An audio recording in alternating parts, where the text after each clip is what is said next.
The story of the Shunammite woman that is powerful yet often overlooked. A story of faith, courage, and God's miracles. Have you ever wondered what it means to live a life that honors God, not just in grand gestures, but in quiet, consistent faithfulness? How can a simple act of hospitality transform lives? That's exactly what we'll see in today's story.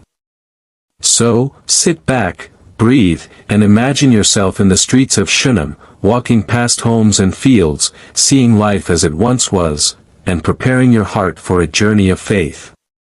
Long ago, in Shunem, there lived a woman renowned for her wisdom, kindness, and insight. But more than her social standing, it was her heart, a heart tender toward God and His servants, that made her remarkable. One day, she noticed a man traveling through her town. He was humble, yet carried an air of authority. Elisha, the prophet of God.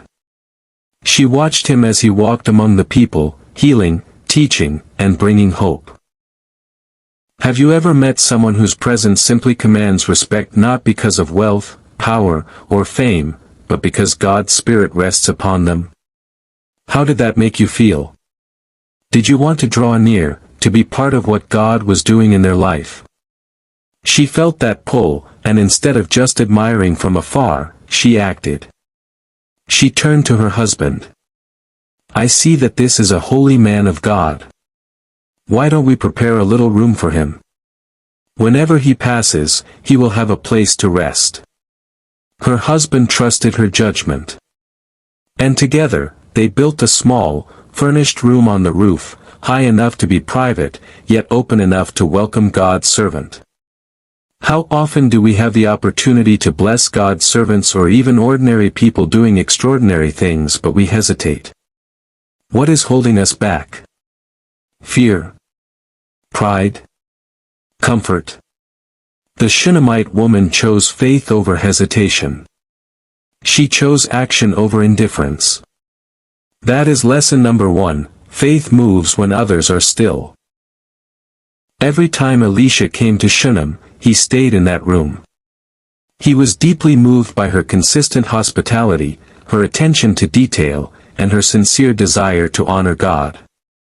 Imagine preparing a room with your own hands, not for a king, not for a wealthy visitor, but for a prophet.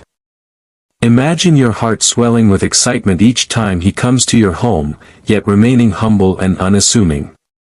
One day, Elisha said to his servant Gehazi, "Call the Shunammite woman." When she arrived, he asked, "What can be done for you? How can we repay your generosity?" She replied humbly, "I live in peace. I have all I need. I have never asked for anything." But Elisha, inspired by God, said, "At this time next year, you shall embrace a son."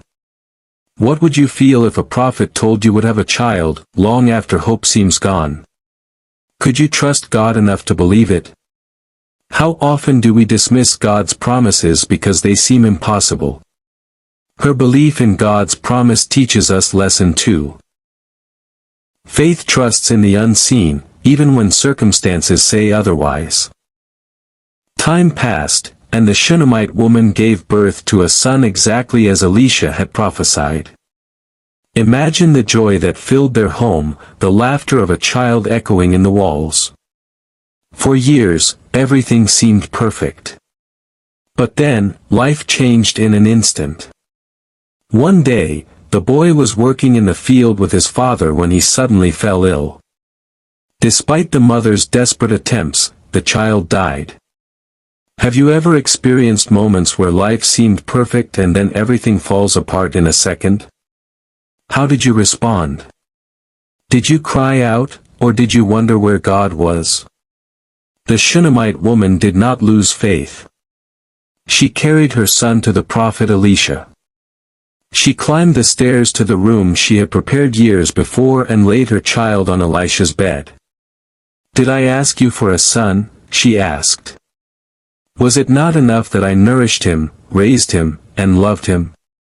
Lord, I bring him to your servant, that the Lord may work." Notice her persistence. She did not speak to God in despair but in faith, presenting her need boldly. Elisha prayed earnestly. He stretched himself upon the child, and miraculously, the boy sneezed 7 times and opened his eyes, alive. How often do we give up too soon? How often do we stop praying, stop believing, or stop bringing our requests to God? What might happen if we persist like the Shunammite woman? Beloved viewers, if this story is touching your heart, don't forget to hit the subscribe button and turn on notifications. We have so many more inspiring stories of faith and courage from the Bible to share, especially the women whose lives teach us lessons we can apply today. The Shunammite woman's story is more than a miracle story, it is a story of ordinary life meeting extraordinary faith.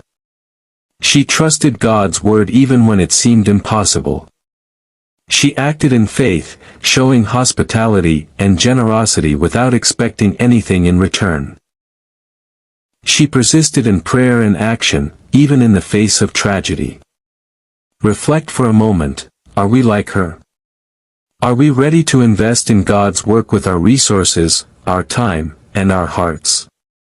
Do we act with faith, even when outcomes are uncertain?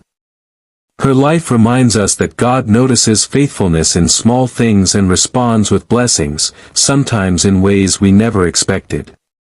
Think about your own life today. Where can you show the same faith and persistence? Can you offer hospitality, kindness, or support to those doing God's work? Can you trust God for promises that seem impossible? Can you persist in prayer even when circumstances are painful? The Shunammite woman teaches us that ordinary actions done in faith can result in extraordinary outcomes. Every small act of kindness, every prayer offered persistently, every choice to trust God is like laying bricks for a miracle. So, beloved friends, remember the Shunammite woman. Remember her faith, courage, and unwavering trust. Let her story inspire you to live boldly, serve generously, and persist in prayer. If you were encouraged by this story, please like, share, and subscribe for more stories of faith, hope, and the incredible women of the Bible. Until next time, keep your faith alive, and remember that God sees every act of devotion, no matter how small.